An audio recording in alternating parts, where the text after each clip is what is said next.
बिस्मिल्लाहिर्रहमानिर्रहीम। अस्सलाम वालेकुम। नवीद चौधरी स्वीडन से। दोस्तों, इस वीडियो में मैं आपको 3-4 ऐसी बातें बताने लगा हूं जो आपके लिए और आपके बच्चों के लिए सेफ्टी का बायस है स्वीडन में रहते हुए। तो अगर आप स्वीडन में रहते हैं तो इन 3-4 चीजों का खास तौर पे ध्यान रखें। और उनमें सबसे पहले नंबर पे सरफरिस्त जो बात है कि हमारे जो खास तौर पे नए आने वाले पाकिस्तानी हैं, उनके टीनेजर बच्चे जिनकी उम्रें 12 साल से लेके 18 साल के दरमियान तक हैं, वो बहुत सारी चीजों में मुलव्वस हो रहे हैं। और उनमें जो है एक कॉमन सी चीज जो है वो ये है कि बहुत सारे बच्चे सुपर मार्केटों में छोटी छोटी चोरियां करते हैं। कोई टॉफियां या कोई इस तरह के कोई स्नैक्स या कोई ऐसी चीज। तो अपने बच्चों को, और उसमें बहुत सारे बच्चों का कसूर भी नहीं होता, वो ये होता है कि जो साथ में उनकी कंपनी होती है, जो दूसरे बच्चे होते हैं, वो उन्हें कहते हैं कि चलो ये कर लेते हैं, वो कर लेते हैं। और मुझे पता है कि अक्सरियत में पाकिस्तानी जो बच्चे हैं वो इस तरह की आदतों के मालिक नहीं होते, लेकिन दूसरे कुछ बच्चों के साथ स्कूल में या दोस्तों के साथ मिलकर इस तरह की चीज वो कर लेते हैं, जिससे वालिदैन को और बच्चों को दोनों को परेशानी का सामना करना पड़ता है। बच्चों का नाम जो है वो सोशल सर्विस में भी चला जाता है और पुलिस में भी चला जाता है। और आपको भी परेशानी से बचने के लिए बेहतर हाल ये है कि आप अपने जो टीन एज बच्चे हैं जिनकी उम्र 12 से 18 के दरमियान है, उनसे बड़े प्यार से मोहब्बत से बात करें, उन्हें बताएं कि बेटा जी इस तरह के वाकयात होते हैं। और आपके अगर दोस्त आपको कोई ऐसी चीज करने के लिए कहें तो आप उसमें बिल्कुल शामिल ना हो। यह है कि एहतियात बेहतर है, आप खुद बात कर लें बजाय कि बाद में आपसे कोई और बात करे। उसके बाद एक और बड़ा इशू के बच्चे जो हैं इसी उम्र के 12 से 18 के दरमियान के ड्रग्स बेचने की तरफ, सिगरेट के इस्तेमाल की तरफ, जो गैस है वो उसके इस्तेमाल की तरफ, और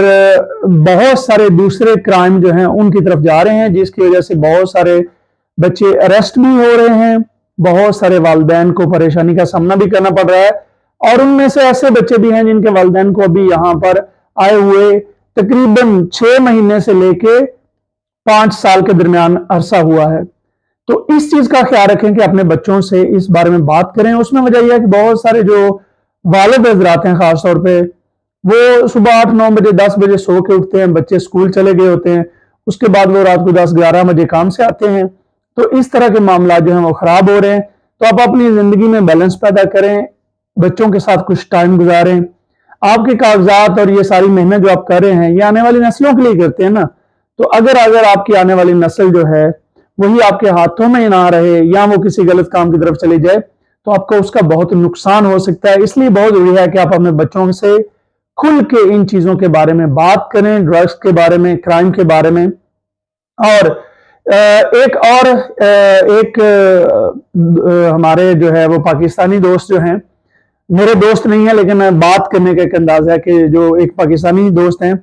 और इसके अलावा बल्कि चंद ऐसे पाकिस्तानी दोस्त हैं कि जिन्होंने अपने बच्चों को थप्पड़ मारा है और बच्चे ने जाके स्कूल में बताया है, और वो जो है सोशल सर्विस में केस चला है। तो वालिदैन में से, यानी कि खास तौर पे वालिद जिन्होंने थप्पड़ मारा है, उनको तकरीबन 1 साल से लेके 2 साल तक की जेलें भी हो चुकी हैं। और आप याद रखें कि अगर आपके बच्चे ड्रग्स में, क्राइम्स में इन्वॉल्व होते हैं, या आप उस वजह से बच्चों को मारने के या किसी भी केस में आप जेल में चले जाते हैं, और आपको सिर्फ अगर 1 महीने की जेल होती है किसी भी क्राइम की वजह से, किसी भी जुर्माने की वजह से, तो आपके अगर 1 महीने की जेल होती है तो 4 साल के लिए आपका पासपोर्ट डिले हो जाएगा।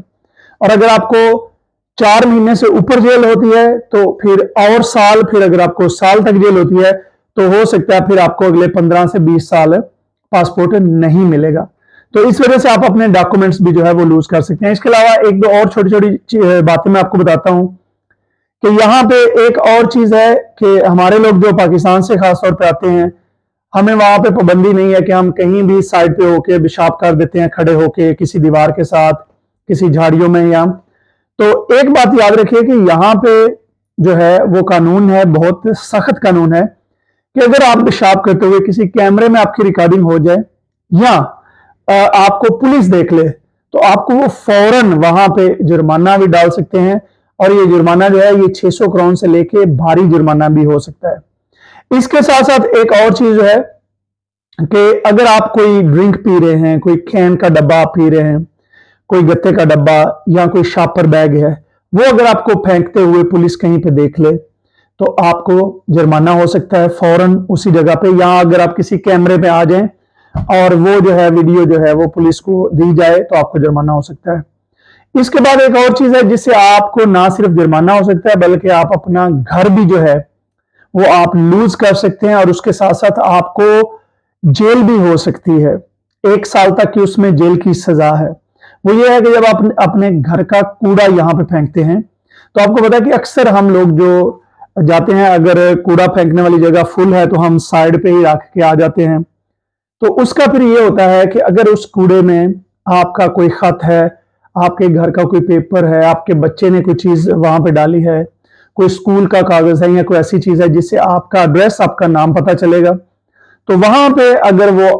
खोल के देखेंगे तो आपको जो है वो 1500 क्राउन से लेके 4-5 हजार क्राउन, ये डिपेंड है कि कितनी बड़ी चीजें आपने फेंकी हैं, उसका आपको जुर्माना हो सकता है। और इसके साथ साथ आपको दूसरी दफा जो है वो जेल भी जाना पड़ सकता है, और उसके साथ साथ आपको 1 साल तक की जेल की सजा भी हो जाएगी। और साथ में आपको वो जो घर है, चाहे आपका फर्स्ट हैंड कॉन्ट्रैक्ट है या सेकंड हैंड है, जो भी है जहां पे आप रह सकते हैं, वो आपको उस घर से भी निकाल सकते हैं। तो याद रखिए कि यहाँ पे कैमरे भी लगे हुए होते हैं, तो अगर आपको देख लें तो फिर भी सबूत आप उनके पास है, अगर कोई कागज वगैरह वहां से निकल आए तो फिर भी उनके पास सबूत है। तो ऐसी चीजों में ये आपने एहतियात करनी है ताकि आपके डॉक्यूमेंट्स भी खराब ना हो, आपकी जिंदगी में मुश्किलात भी ना हो। और अगर आप मेरे साथ कोई अपना कोई वाकया शेयर करना चाहते हैं, आप अपनी कोई बात बताना चाहते हैं, आप अपनी कोई स्टोरी यहाँ पे बताना चाहते हैं, आपके साथ कोई जुल्म हुआ है, आपके साथ कोई ऐसा वाकया हुआ है कि या आपके बच्चों का कोई मामलात हैं और आप चाहते हैं कि अगर आप तो नुकसान उठा चुके हैं या आपके साथ वो तकलीफ गुजर चुकी है लेकिन दूसरे उस तकलीफ से ना गुजरें, तो मैं बगैर आपका नाम लिए, बगैर आपके शहर का, बगैर आपके बच्चों का या किसी का बताए हुए, मैं ये वाकयात अक्सर पहले भी शेयर करता रहा हूं, अब भी शेयर करूंगा, ताकि जो हमारे दूसरे लोग हैं वो उन चीजों से बच सकें, सबक सीख सकें। मुझे अपनी दुआ में याद रखिए और अपना और अपनी फैमिली का बहुत सारा ख्याल रखिए। बहुत शुक्रिया। खुदा हाफिज।